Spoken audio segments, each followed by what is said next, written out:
What's going on YouTube? So as you probably know, the Kia K5 was the replacement for the Optima last year, and it followed in the aggressive footsteps of the Kia Stinger and the Telluride before it. Now, a year after the full redesign, we have some small updates on board as well that continue to make this an even stronger product. But with tons of competition out there, is this the best midsize sedan for you and your family? Let's go ahead and check it out.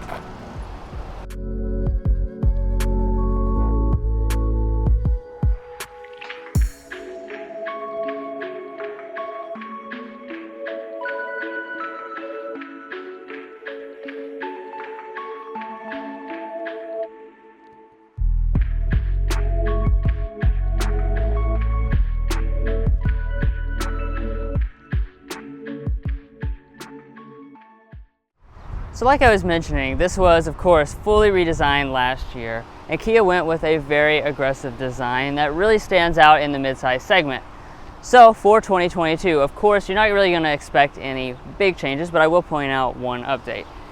Now let's start out up here in the front. As you can see, we've got the signature tiger nose grille. The LX, LXS, and EX come with a wide tiger nose with the gray finish. If you choose the GT line or the GT models, those come with a narrower grille as well as a more aggressive lower fascia. Now let's take a look at that 2022 update. Bam, you'll notice we've got the brand new Kia emblem, which is a small thing, but I will say does make a pretty nice difference in the appearance of the front, in my opinion. Now coming over here to our headlights next, all the models are going to come standard with full LED headlights. These are the reflector LED headlights. You can get optional projector LED headlights on the GT and the GT line, and then those models will also throw in LED fog lamps. Next up, we have our wheels, where we have several different options depending on your various trim levels. This being the EX gets us the 18-inch gray finished alloy wheels, which I think look very nice. And the GT line also shares this exact same design, but it has a black finish for a little bit more contrast. And then moving up here to our mirrors, heating is going to be included as standard equipment. Blind spot monitoring will be included on all but the very base model. And then we also have power folding as an option on this EX. Now here at the side of the K5, you're probably noticing that this looks a little bit different than the typical midsize sedan, and that's because it has this piece and design element that goes into the back, which kind of gives this K5 a little bit more of a sportback design like what you see in the bigger brother Kia Stinger. Now as far as the rear design itself, this is going to be one of the most unique designs for the entire segment. So like I mentioned before, we have this chrome piece that wraps all the way around the rear glass area, and then you also have this black piece that kind of makes the rear glass look like it goes back a little bit further. Now dropping down, we have our new Kia emblem right here in the middle, and then we're also going to have these really cool full-length taillights. These are going to be LED if you get the GT or GT line, or optionally on this EX, and it does have this really cool dash design. And then as far as the rest of the design, we have incandescent turn signals and reverse light. And then if we drop down to the bottom, we're not going to have exposed exhaust on this model. However, if you get the GT, you will have quad exhaust outlets. Now, as far as your safety systems are concerned, of course, this is still a midsize sedan, so that's a priority. You're going to get 3 out of 4 of them standard. So your forward emergency braking, auto high beams, and lane keeping are going to be standard on the K5. However, you will have to option on the adaptive cruise control on the various different trim levels. But anyway, guys, that's going to sum up the exterior design of this Kia K5. As you can tell, it's a pretty stylish midsize sedan. But now let's go ahead and check out the inside before we take it out in a spin. And before we do all of that, you know, it would really make my day if you hit that subscribe button down below.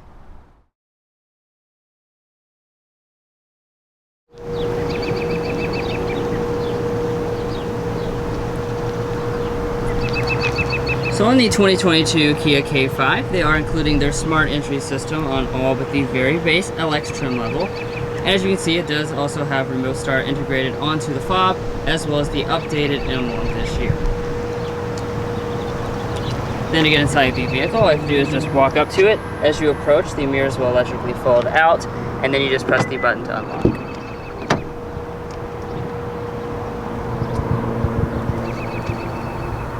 Alright, and taking a look inside of this cabin. Of course, this was just fully redesigned about 10 months ago, so you're not going to see any huge changes to the cabin, but there are a little bit of changes to the details. And we'll go ahead and start out by talking about your interior color and material options.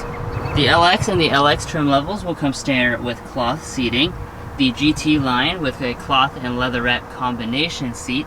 This EX trim level with a leatherette seat, and that comes in your choice of black, sand, or ash. And then finally, the top end GT also comes with leatherette seats, but only with black and red accenting. Now turning over here to your door trim, it is very nicely finished. We have leather covering pretty much the entire thing, including this area above it with the stitching detail. The top part is going to be padded, and with the EX trim level we have some faux wood accenting. You will have two-person memory seating, optional on the EX and the GT, and then all 4 windows are one-touch automatic. Heading down here to your seats next, you have the 10-way power adjusting seat with 2-way lumbar support on all but the LX and the LXS. And then, like I was saying, this is a leatherette seat, but I have to admit, a pretty convincing imitation leather. Very realistic. I like the perforation and the size of the bolsters.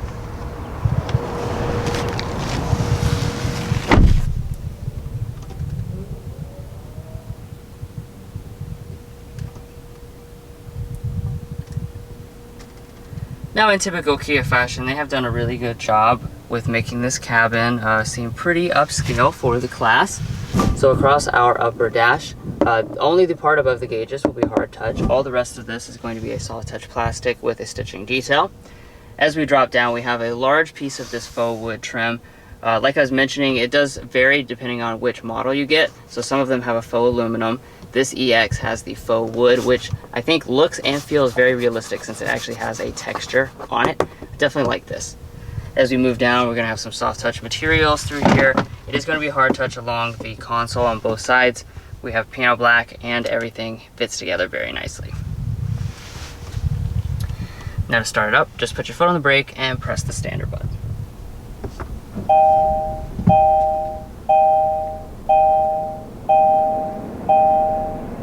So first things first, we have to start here with the gauge cluster.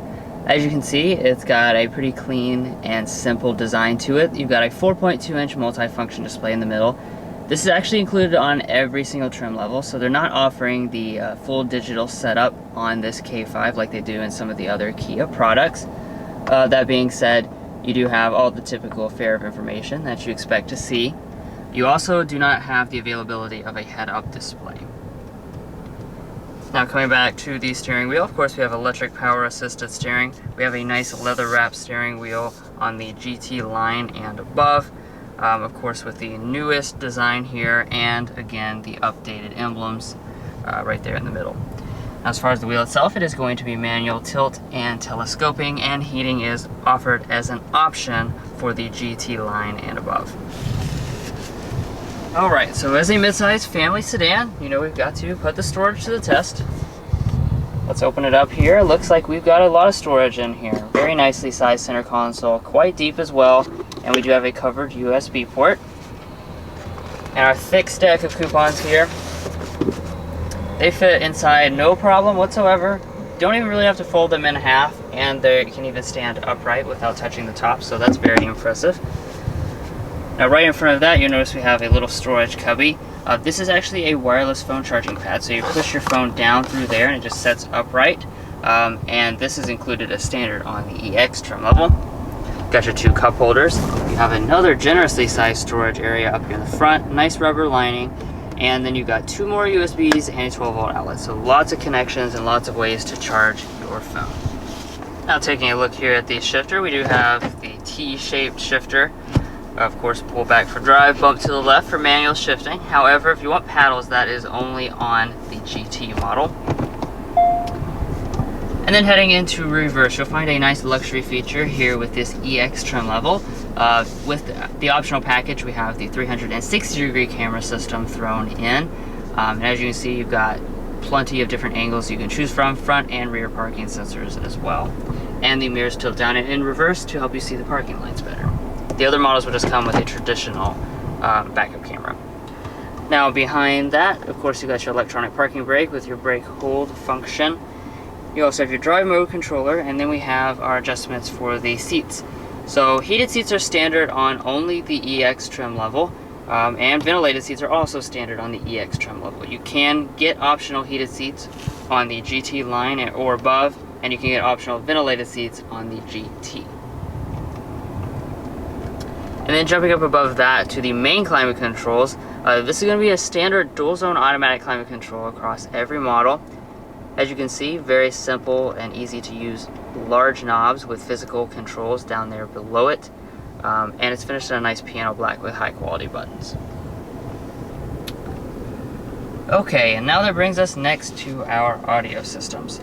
So every single model will come standard with a 6-speaker sound system. However, this model is fully loaded, so we have the 12-speaker Bose premium sound system, and we'll give that a sample right now.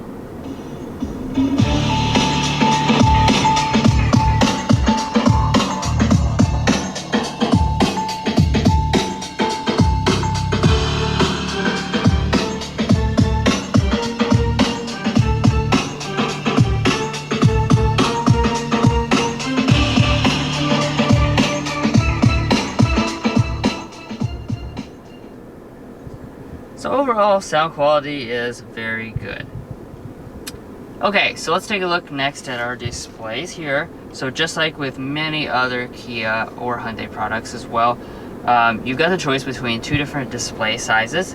The K5 is going to have an 8-inch display standard on every single trim level, including this EX. And then optional on the GT line, EX and GT, will be this 10.25-inch display that you see right here. When you choose this display, this is going to be running the newest version of the Kia Uvo software with the most up-to-date graphics and performance. Plus, that will also throw in a built-in navigation system. Now, I want to go ahead and talk about Android Auto and Apple CarPlay because just like in some of the past products, if you choose the larger display, you have a wired connection for Android Auto and Apple CarPlay. If you choose the smaller 8-inch display, that will actually be the one that gives you the wireless abilities for both of those. As we move on up here, you got a manual dimming mirror standard on every trim level. And then up here at the top, we have a very premium feature, and that is a large panoramic sunroof which goes all the way back to the second row. This is going to be included as standard on EX and GT, and then optional on the GT line. Alrighty guys, I'm in the K5's rear seat, and of course this vehicle is very family oriented as with any midsize sedan, so this rear area is very, very important. Now, as far as the space is concerned, that's what I'm going to talk about first. We're going to have 35 inches of rear legroom, 37 inches of rear headroom, which has placed it behind some of the main competitors like the Honda Accord and Toyota Camry, although to be entirely honest with you, I don't believe those measurements because behind rear seating position I have, I would say, probably a solid 8 or 9 inches, maybe 10 inches of rear legroom. My feet can slide up underneath the seat, so I'm really not noticing much of a difference between those main rivals. Now, as far as the features are concerned though, on this high-end model we will have the rear vents. That's going to be on the EX and GT trims. And then if we drop down below that, we do have 2 charging USB ports, and that's going to be on the GT line and above. And then if we fold down these center armrests, we have cup holders inside. It is worth noting though that you do not have heated rear seats as an option. Now walking up to the cargo area of this K5, I think you're going to be very impressed because you do have a hands-free smart opening trunk, and that's going to be really on the vast majority of the K5 lineup. So it's basically like having a power one, especially when you pair it with the dampening. Now, as far as the space itself is concerned, back here you're going to have 16 cubic feet of space, which is larger than the Toyota Camry. It's right on par with that of the Hyundai Sonata, and just a touch less than the Accord. So this is a very good amount of space. And as far as how they finished it, we do have a carpeting along the floor, and if we lift it up, we will find a spare tire. You do also have seats that fold 60/40 split. Now over here at your passenger seat, since we do have the EX and the package on it, we are going to have a power passenger seat. And then if we open up the glove box, this is a pretty good sized glove box. It looks to be about the same as my Hyundai Elantra, so when you throw the coupons in there, you're really not going to have any issues, but it could be a little bit larger. And as far as the sun visor, this is a really large sun visor. We have a light up top, a large mirror, and we can also detach and extend.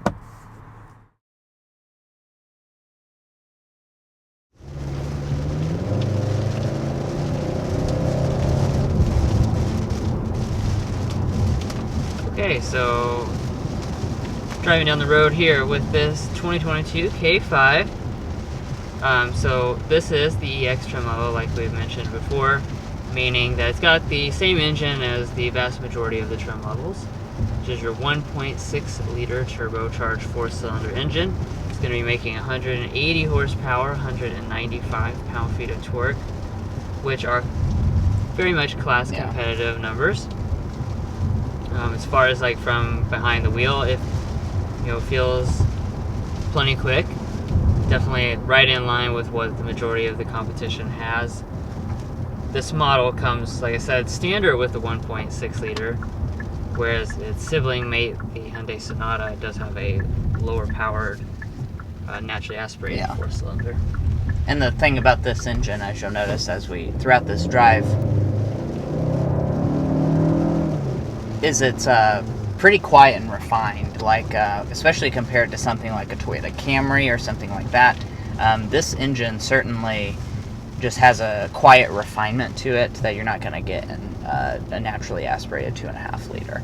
Now, of course, the big news that you're probably curious about is the GT model. That's going to have that Big Daddy 2.5 liter turbo engine, and that's going to be making 290 horsepower, 311 pound-feet of torque. So that is a lot of power. Certainly going to be the performance in the K5 lineup.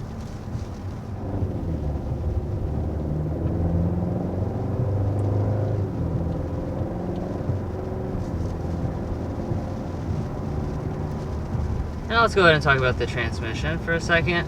What we have on board is an 8-speed automatic.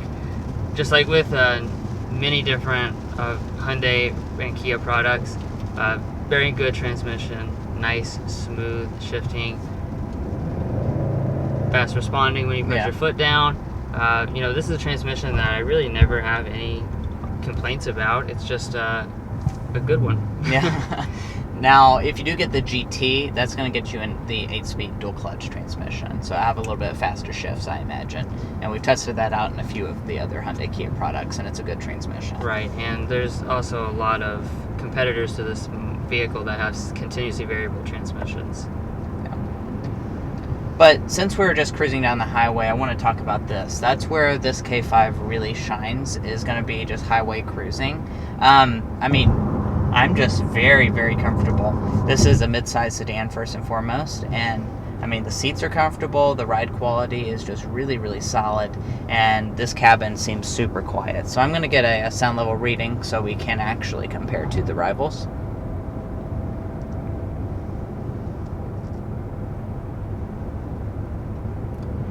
Incredible. Wow. 53.7. I think that may be one of the lowest readings we've ever gotten on this strip of road, honestly. So that just goes to show you the K5 is very much kind of going for a more luxurious feel inside this cabin.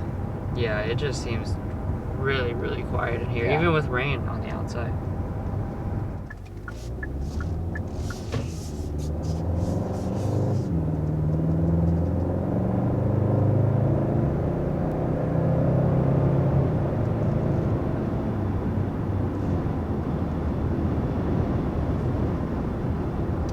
Alrighty, so now let's go ahead and discuss the airball and slam dunk for the K5. Drew will kick us off with the airball because I kind of want to lead into the slam dunk with something else. So for this, we just wanted to say that the fully loaded model, which is this one here as far as equipment and luxury are concerned, are missing like a little bit of equipment. So we don't have any digital gauges. We don't have a head-up display. We're missing the auto-dimming mirror. There's just a few little features that, you know, just kind of missing. Now, this does come at a lower price point than some of the competitions, but they could stand to maybe add an SX trim level to this, which throws in every goodie that you could possibly want. Yeah. Now, as far as the slam dunk, though, that goes in right into what he was saying, just the pricing of it. This thing has an incredible value on it. Fully loaded, we're looking at a little over $34,000 for this one. And, I mean, the main competition when you get to the highest end trim levels, they're pushing over $40,000. So you're looking at very significant savings, and it's really that way among all of the different trim levels. Right, even the Performance GT does not cost more than this. Yeah.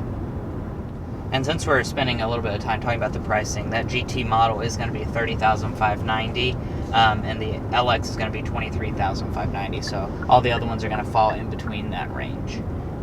Now, all-wheel drive will add about $2,000 to $3,000 depending on the trim level that you add it on. Do keep in mind, though, that sometimes that will add extra equipment with the all-wheel drive system. It will just have more equipment with it. Now, as far as the fuel economy is concerned for this, the 1.6 liter front drive is going to be rated at 29, 38, 32 combined.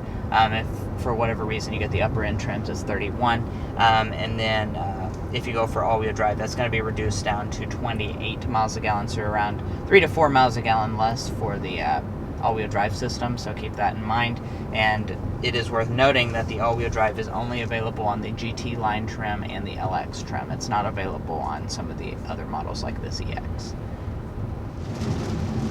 So like we said at the beginning, there really is a lot of competition in this midsize segment, and this K5 still manages to stand out even among the strong competition. You've got so much style, you have a lot of luxury and really excellent equipment and value on board. So all in all, this is definitely a very strong midsize offering that you should certainly check out. Well, guys, we really appreciate you watching this in-depth review of the 2022 Kia K5. If you made it this far in the video, hopefully that means you enjoyed watching or found it helpful, so be sure to help us out by hitting that subscribe button down below. It's completely free to you, and all it's going to do is give you notifications on our most recent videos, so why wouldn't you want to subscribe? There's no loss for you. Anyway, we'll catch you next time as we sample more of the latest automotive delicacies.